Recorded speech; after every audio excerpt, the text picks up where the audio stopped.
নমস্কার বন্ধুরা, আপনাদের সবাইকে স্বাগতম ইন্ডিয়া হিন্দুস্তান রাষ্ট্রে। আমি রয়েছে আপনাদের সঙ্গে তাপস মণ্ডল। আজকের থাম্বনেল দেখে বুঝতে পেরেছেন কোন বিষয় নিয়ে কথা বলবো। অবশ্যই ভিডিওটা দেখবেন ধৈর্য সহকারে, তোমাদের শুরু বাইরে এই ভিডিওটা। তো আজকের ফাইনালি যে বিষয় নিয়ে কথা বলছে সেটা হচ্ছে এসআইআর।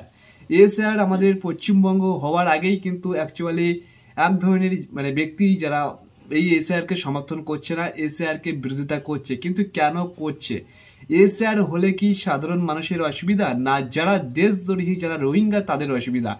এসআইআর হলে কিন্তু কখনোই সাধারণ মানুষের অসুবিধা হবে না। কিন্তু যারা বাংলাদেশ থেকে এসছে এবং বাংলাদেশের বাসিন্দা আমাদের এই পশ্চিমবঙ্গের মধ্যে ঢুকে রয়েছে 2002 সালের আগে থেকে তারা আমাদের পশ্চিমবঙ্গের মধ্যে ঢুকে রয়েছে, তাদের কোনো অসুবিধা হবে না। অথচ 2002 সালের পরে যারা এসছে এই পশ্চিমবঙ্গের বুকে তাদের কিন্তু 100% অসুবিধার মধ্যে পড়তে হবে। এবং তারা চাইছে যে আমরা এই এসআইআর হলে আমরা ভোটার কার্ড এবং ভোটার লিস্ট থেকে আমাদের নাম বাদ হয়ে যাবে। এমনই মন্তব্য অনেকেই করছেন, যাদের দুষ্টুমি বুদ্ধি মাথায় রয়েছে তারা তো এখন থেকেই চিন্তা করছে যে এসআইআর হলেই অশান্তি ঝামেলা করার সৃষ্টি করব। এমনই চিন্তা ভাবনা করছে অনেক বিশেষ করে মুসলিম সম্প্রদায়ের ব্যক্তি যারা বাংলাদেশ থেকে এসে আমাদের পশ্চিমবঙ্গের মধ্যে ভারতীয় চাল ডাল খাচ্ছে। তারা কিন্তু এমনই মন্তব্য করছে। শুধুমাত্র 2002 সাল নয়, অনেকে 2015 সালে, 2016 সালে, 2013 সালে এসে আমাদের ভারতবর্ষের মধ্যে এসে ডকুমেন্টস বানিয়ে নিয়েছে। আর তারা বর্তমান ভোট ব্যাংক হিসেবে পরিচিত রয়েছে আমাদের এই পশ্চিমবঙ্গের বুকে। এবার ভাবুন, ধীরে ধীরে আমাদের পশ্চিমবঙ্গের জনসংখ্যা কেন মুসলিমদের দিকে এগিয়ে যাচ্ছে না? কারণ তারা অনুপ্রবেশ করেও আমাদের পশ্চিমবঙ্গের মধ্যে বসবাস করছে। ভারতবর্ষটা ধর্মশালা বানিয়ে ফেলেছে এবং ভারতবর্ষের যে সাধারণ নাগরিক সমাজ রয়েছে তাদের অধিকারের থেকে, অর্থাৎ রোহিঙ্গাদের অধিকার যদি ধীরে ধীরে পশ্চিমবঙ্গের মধ্যে বেড়ে গেছে।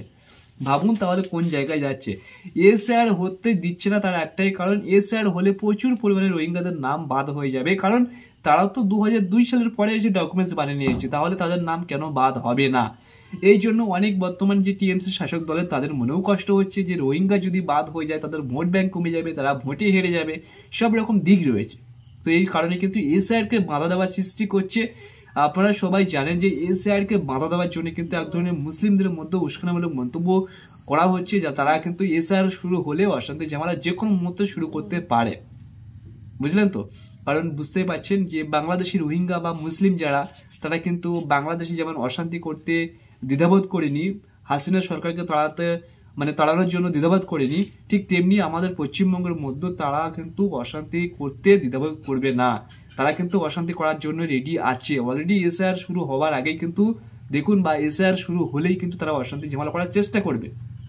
এখন দেখা যাক এসআইআর কে তারা কতটা বাধা দিতে পারে। ঠিক আছে? তো শেষ পর্যন্ত এসআইআর কিন্তু কেন্দ্রীয় বাহিনী দ্বারা হবে। যদি অশান্তি ঝামেলা হয় সেটাই কিন্তু নির্বাচন কমিশন চেষ্টা করবে। তবে জানি না লঙ্গি বাহিনী কতটা কি করবে, অশান্তি ঝামেলা করবে কি করবে, সেটা শেষ পর্যন্ত সাধারণ মানুষ অপেক্ষায় রয়েছে দেখার জন্য। তো আমরা সাধারণ মানুষ সবাই চাই যে এসআইআর হোক, এসআইআরকে আমরা সমর্থন করি দেশের স্বার্থে, দেশের ভালোর জন্য। তো আপনাদের ব্যক্তিগত মতামত জানাতে পারেন। আর চ্যানেল নতুন হলে চ্যানেলটা সাবস্ক্রাইব করে পাশে থাকবেন। Thank you so much. সবাই ভালো থাকবেন, সুস্থ থাকবেন। তোমাদের সাপোর্ট একটু বেশি করে করবে তোমরা।